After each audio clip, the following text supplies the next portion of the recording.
All right, welcome to the Smartphone Awards 2022.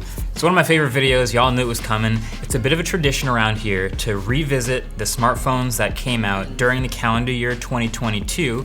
And then I like to recognize and reward some of the best and some of the worst that came out and some of the interesting stuff that happened during this calendar year. There's a lot. Usually we forget about a lot of this stuff, but this is one of my favorite videos to make. We even have, of course, no spoilers, but we've got some trophies for the winners as well. They're super nice. So from flagships to mid-rangers to budget phones to specialty phones to folding phones, I got to use them all. I have my own opinions about them. And you know, some of you may agree with some of these awards, some of you may disagree, but one thing is for sure, is they're my awards. So without any further ado, let's start giving them out. So the first category is Best Big Phone. Now, I mean, look at this table. Obviously, phones have gotten bigger and bigger over time to the point where pretty much every phone is big, but I still like to reward a phone that had a great use of that space. Because you still want a big screen, but also a big battery, maybe big speakers, some nice cameras, and the whole thing just being a good use of all that extra space. And so my winner for the best big phone of the year actually came out right near the beginning of it, and that is Samsung's Galaxy S22 Ultra. So hardware-wise, I feel like this one just pretty much did it all here. It's got the big 6.8-inch display, one of the absolute best in the business. It added a stylus, but still included a 5,000 milliamp hour battery, which is the same as the year before.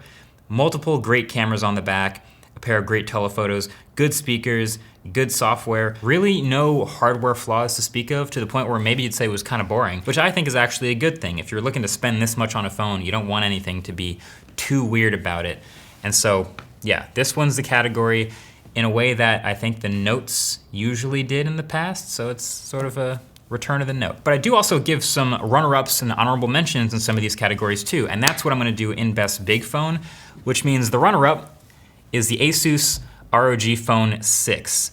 Really similar actually in a lot of ways to Samsung's flagship, just missing a couple little things. It's a little more specialized. No wireless charging, but it's got a screen on the back and it's much more gaming centric.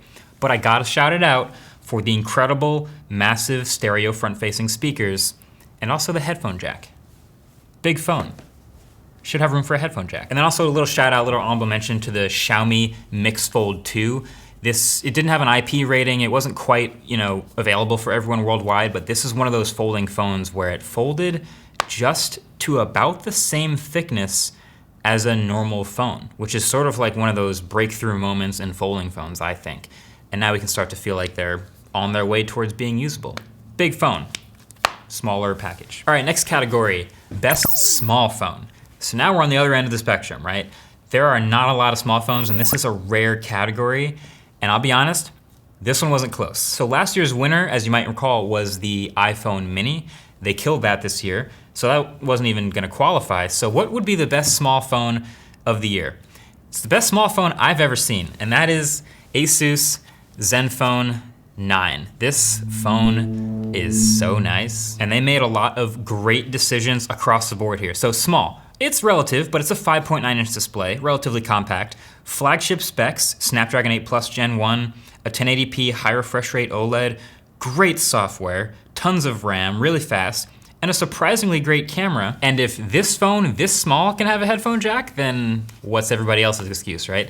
There are a lot of great things I liked about it. It did have a couple weird flaws, like this weird soft touch back that ended up discoloring a lot. I talked about that in the main review, but man, I was very surprised by the battery life on this phone. There's not a lot of things I get genuinely surprised about in the smartphone world now, but a phone this small having such a great battery life, this is easy, best smartphone in this size. But I will give a little honorable mention, a little runner-up though, because there was a certain phone that came out right at the very end of the year. You guys might have wondered why this video was so late.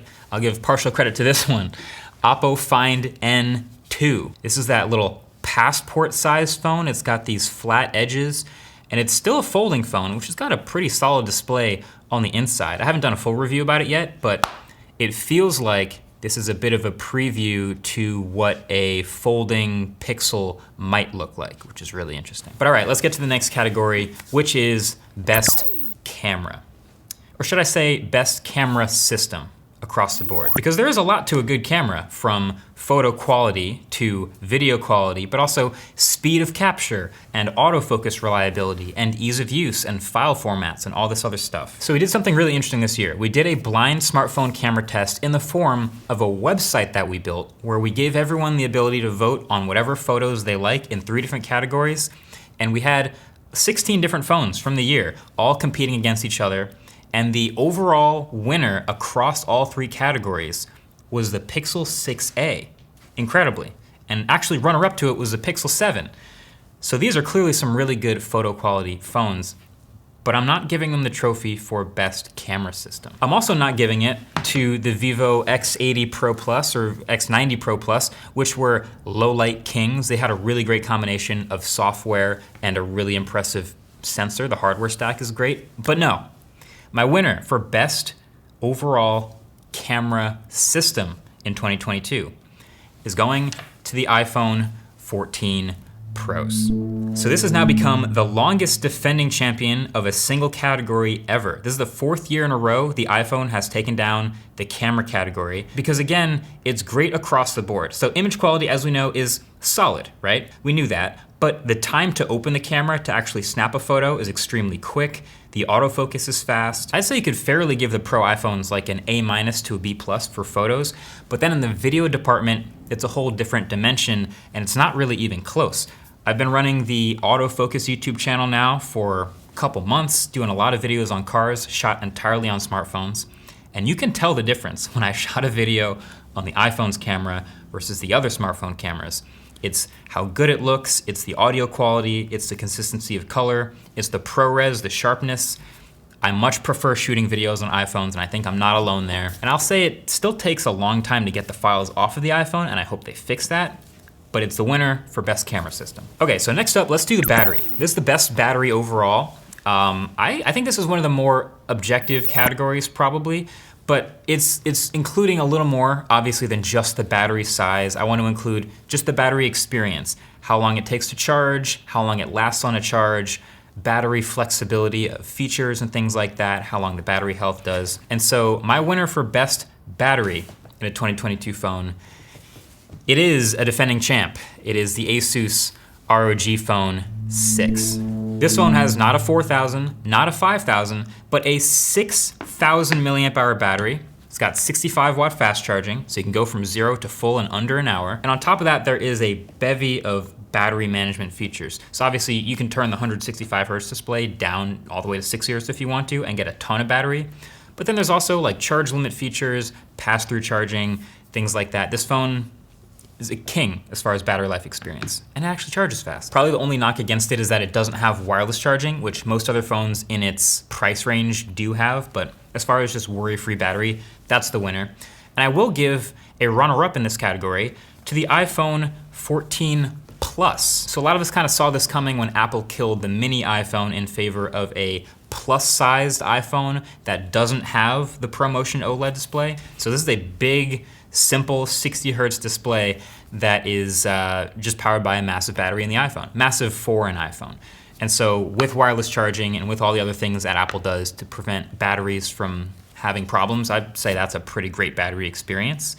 And I'll also give a quick shout out, an honorable mention, because the Asus ZenFone 9, I keep coming back to this. The way it surprised me with battery life, this is a 4,300 milliamp hour battery in this phone. It also doesn't have wireless charging. The charging speed is decent, but I was genuinely shocked by how well this phone held up on battery. Who would have thought that a phone small like this would have one of the best batteries of any phone that came out during the calendar year. But anyway, okay, next up is the Design Award. I feel like this is the hardest one every year to think of or to give out, just because it is the most subjective now. This is, it's actually changed over the years. It used to be, I think I called it best build quality, or just best overall build or materials or industrial design, but it's eventually just evolved into like, who can step outside of the box and do things a little different design-wise, because that honestly does not happen very much in smartphones these days. And sometimes it kind of feels like a process of elimination, like, oh, I can't give this to a phone that played it too safe, right? Lots of phones look basically the same as last year.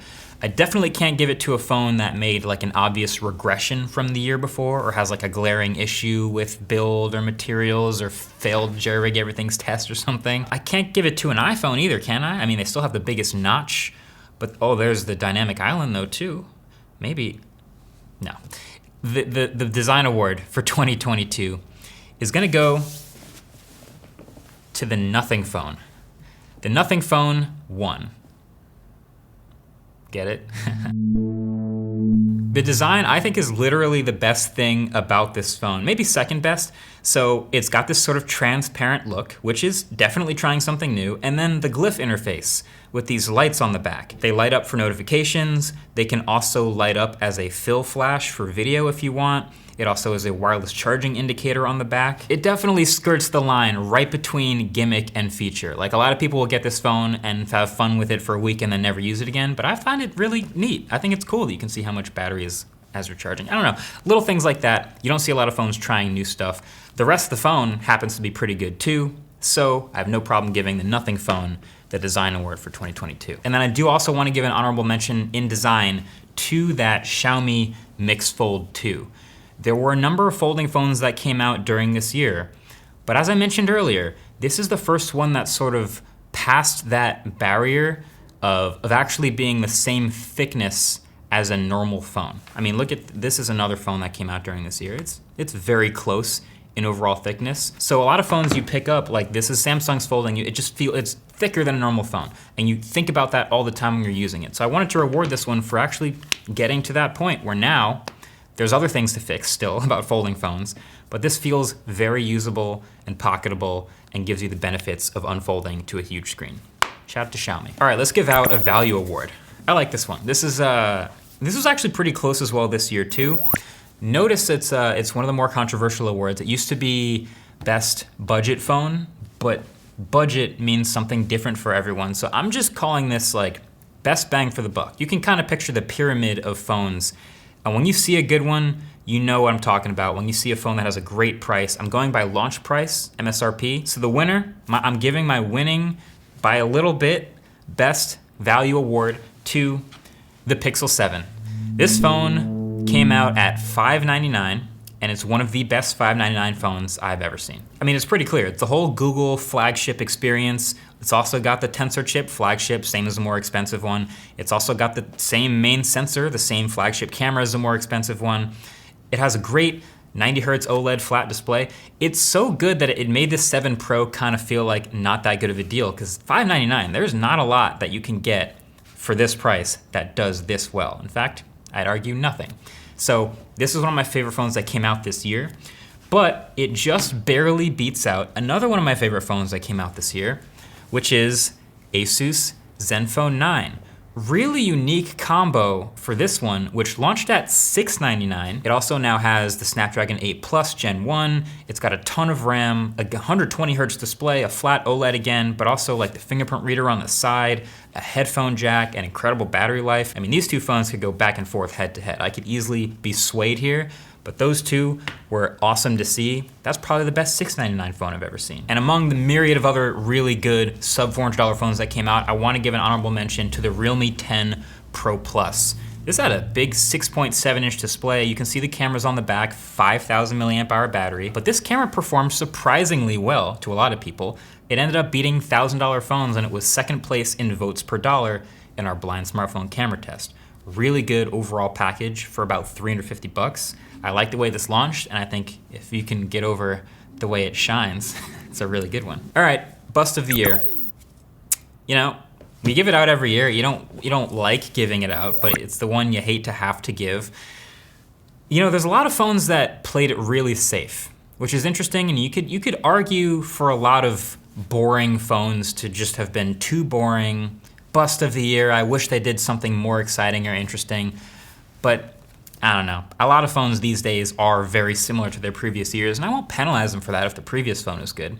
I really only had one pick for bust of the year, and that's the OnePlus 10T. Not a whole ton to say here. It wins this award for having a pretty big delta between expectations and possibilities versus actual result. Not all of that is OnePlus's fault, but I mean, they've been on this slight downward trend of value and reputation and software experience and cameras and a whole bunch of other things like that. There's just not a whole lot to like. And it also just feels like the identity has sort of been eroded very quickly over time. We just had the Hasselblad thing added to the previous OnePlus flagship phone, and then the 10T comes out and they don't even bother with it. I don't know if they're saving it for the Pro phones, but it's like, what is this? What do you even say about OnePlus phones anymore? You can't even describe a OnePlus phone without feeling really generic. So anyway, yeah, congrats on your award, Bust of the Year. So that brings us to the MVP, the most valuable phone? Nah, it's not the value award. It's my favorites list. That's kind of what this has turned into, like the best overall phone combined with the best overall experience, the best impact on the industry. There's a bunch of different things that can float you to the top of my favorites list from the smartphones that came out this year. And there are a lot of really good ones. You've just heard about great cameras, great big phones, great battery lives, great value, some surprises. This was a really close one for me, really tough. Again, I could be swayed. I don't even want to say that about the MVP, but I really think it's that close. I have 2 MVPs, okay? But I'm giving my top dog, my #1 MVP award for 2022 to the Pixel 7. This phone, it deserves it for sure. Like you heard about in its previous win, great value, okay? Incredible cameras, great display, flagship software experience, really good battery life, not a whole lot missing. And that's kind of what you get with a phone like this, which is like, all right, the 7 Pro came out for $300 more, and that's actually a phone that I've used a lot to this day, but what do you really get more for that? The telephoto camera, the extra 30 hertz on the display. Like, this phone is such a good deal that it's hard to recommend the 7 Pro. I love recommending the 7. It's just an overall excellent phone, and I'm glad that Google found their groove, because I actually just forgot. I haven't given out the most improved award yet either. And that's also the Pixel 7. Google really found their groove with this phone. And to be fair, there are a lot of people who might criticize the design. They don't like, the visor as much. I kind of like the glass visor of the 6 a little bit more, to be perfectly honest. But I actually like that it's unique. If you look at a phone from far away, you know exactly what a Pixel phone looks like. From across the street, you know what a Pixel looks like, right? They're doing this advertising thing. They're actually getting into people's hands. I just did my assistant battle, and like the assistant that runs on this phone, especially on the Pixel, is excellent. The voice recorder app, all the smart features, hold for me, the screen call feature, I can't say enough good things. Pixel 7, great package overall, love this phone. So why am I so torn? What is the other phone that is such a good year that I have a hard time only picking one MVP? Well, it's the Zenfone 9, baby. This phone, this had a lot of good things going for it, and it was one of my favorite phones, one of my biggest surprises of the year. Where do I start? The design I really liked, despite not having the best wear and tear experience. I'm not a big case person, so I gotta give it a knock for that. No wireless charging. But the Snapdragon 8 Plus Gen 1 had amazing performance. This phone's battery life was incredible. It didn't charge fast, but I was just amazed by that. It has a headphone jack. It has the fingerprint reader on the side, which was very fast, but also had gestures, and surprisingly good cameras. I mean, these things ended up top 5, top 4, maybe top 3 in our blind smartphone camera test, voted by the masses. So ASUS has had great cameras for years. I just really liked this phone. It's more expensive. It was $699 on launch. I think they did this weird thing in the US where it launched for more, but if you can get your hands on this phone and pop a SIM card tray in it and it actually will work well with your carrier, Zenfone 9 was a very close second for my MVP for 2022. But then one more, I want to give an honorable mention to the old boring Galaxy S22 Ultra. It's an expensive phone, it has all the hardware features, it didn't really do anything wrong, it just happens to have one of the biggest batteries and the best display in the business and one of the best camera suites in the business and one of the best processors. I mean, it's a boring, really solid overall phone, and that's why it won Best Big Phone, and so I'll give it that honorable mention because a lot of us want to see just the best overall phone of the year highlighted, and specs-wise and what it does for people, I think that's a really good phone to pick. Of course, right alongside the ROG phone. I could go on. Lots of great phones came out this year, but that's been it for the Smartphone Awards of 2022. Feel free to leave all the notes in the comment sections below. I know all of you guys will have thoughts on this, as we do every year. We'll talk about it. But of course, if you're a company seeing this and you want your trophy, let me know. Hit me up on Twitter or something. I'll literally ship it out to you. I've done that before. Okay, that's been it. Thanks for watching. Alicia Keys said she liked my jacket one time. All right, see you later. Peace.